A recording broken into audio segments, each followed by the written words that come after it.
Hey there, it's Sasha here, and I've put together some really great hip mobility exercises that you can do. When we're doing these exercises, it's important that we focus on moving your big hip joints and you keep your lower back nice and stable. But in saying that, the first movement, which is the cat-cow, is a really nice way to move both your lower back and your hips without load. And then we're going to go into these three more dynamic movements, again focusing on moving the hips whilst keeping your lower back nice and stable. And then finally we're going to move into two really good hip stretches. So let's get into the cat-cow. We're on all fours with our shoulders over our elbows over our wrists about shoulder width apart, and knees in a comfortable position. The first movement is we're going to tilt our pelvis forward, and we're going to let each part of the spine follow. We're going to lift our head up, arching and extending through our spine, and then we're going to tuck our pelvis under. We're going to let each segment of the spine follow. We're going to round nicely, letting our head fall forward. And then again, we're going to go into a pelvic tilt, letting each part of the spine start to follow from the pelvis. And then we're going to lift our chin and our head up there too, before we tuck back under again there. So we're going to repeat this one as many times as you feel you need. Moving on from the cat-cow, we're going to go into a hinge movement. So you're going to have your feet comfortably apart, and what this movement is, it's a folding or a bending movement at the level of your hips. So imagine that you're closing a door behind you with your bottom. So you're shifting your weight backwards as you fold through your hips. Your lower back is staying nice and stable. So you're not bending your lower back, you're keeping that nice neutral spine.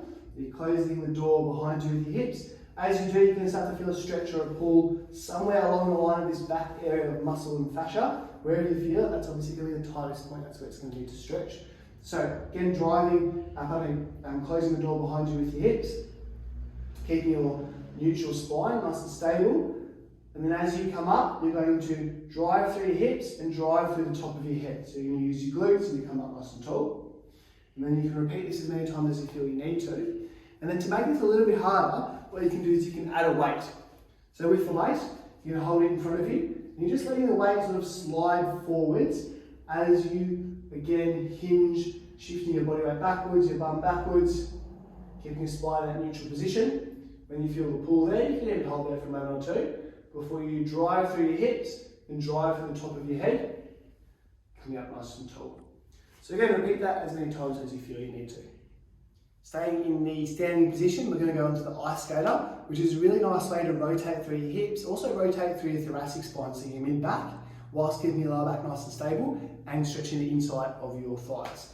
So you're in a wide stance like so. The first movement is like what we did before. You're going to hinge backwards. So obviously your legs are a lot wider apart this time. We're going to hinge, bringing your sort of torso further towards the floor. And then we're going to rotate through our hips and through our mid-back or through our thoracic spine and our shoulder blades as we twist to one side, but we're keeping our lower back pretty neutral. So we're almost reaching to the other foot there, and we're rotating through our thoracic spine. We're going to look up to our other hand, which is up in the air there, and then we're going to shift across. We're going to rotate through our thoracic spine, through our shoulder blades, rotate through our hips, and our lower back is staying relatively stable at this point here too. And we're going to again look up to the hand, which is reaching upwards. And we're going to move across again. You can spend a few moments in this position. You can play with if you want to lean a bit more forwards, a little bit more back. You can sit right in there too and open a little bit more of the inside of your thigh there as well. So again, repeat this either side as many times as you feel you need to. Have a good play around with this so you can work on some hip rotation, some mid-back rotation, and you can stretch the inside of your thighs. Following from the previous two, so we've done our hinge where we're lengthening at the back. We've done our ice skater where we're rotating through our hips, our thoracic spine, our shoulder blades, and we're also opening up through the inside of our thighs.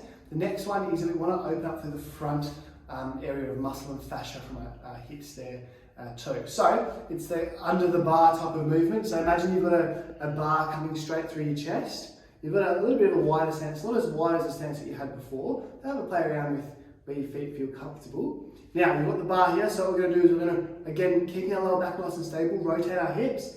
I'm going to slightly hinge and rotate, very similar to the movement we did before, as we come under the bar. And then as we pop out the other side, we're going to really open up the front area of fascia. So we're going to sort of come to like a lunge type stretch position. We're going to reach up, and that's going to open up this whole front area again of our hips there, keeping our spine nice and neutral.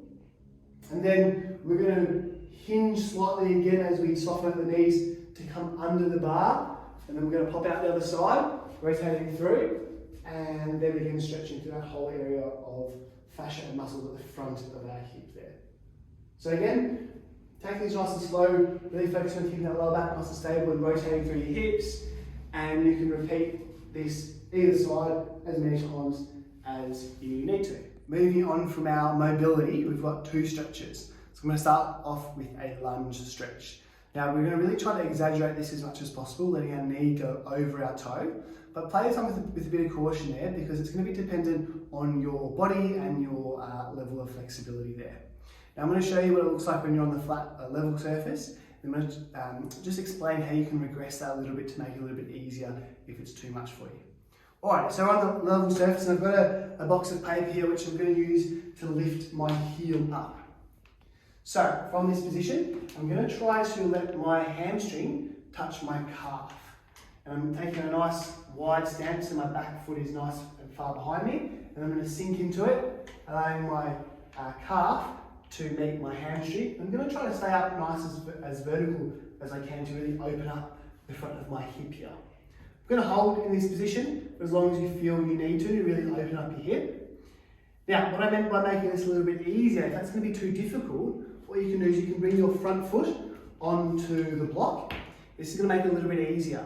And to really regress this to like a nice and easy position, the further you lift this front foot up, the easier it's going to be. So you just need to find where you're comfortable to start with, and then slowly make it a little bit more difficult until you can get onto the flat surface. And make sure, of course, that you do both sides. So for the final stretch of this hip mobility video is a pigeon pose. So I'll show you what it looks like with the support underneath your knee, which makes it a little bit easier, and then how you can do it with removing the support there.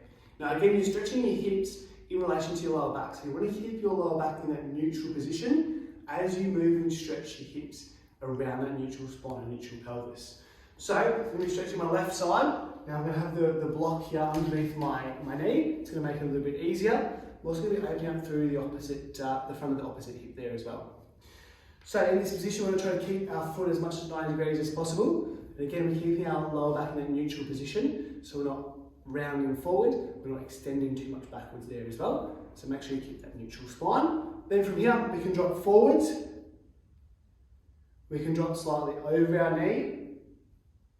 And then we can drop slightly to the opposite side of our knee there too. And each one is going to be stretching slightly differently. One side might feel a little bit easier than the other. That's okay, just spend a bit of time, as much as you feel you need, in each position there. Now to make this a little bit more difficult, just remove the block, lay your knees flat on the floor, and then you can do the same thing. Play around with dropping forwards, keeping the neutral spine, dropping over the knee, and then dropping to the opposite side there too. Just to finish off here, these are great hip mobility exercises and stretches. So really focus on moving your hips and stretching your hips, whilst keeping your lower back in a relatively neutral and stable position, all except for the first one, which is the cat-cow there. Now make sure you take these in a nice slow and controlled way to really build that brain muscle, brain body connection there too. And if you have any questions, let me know next time you see me in the office. Thank you for watching.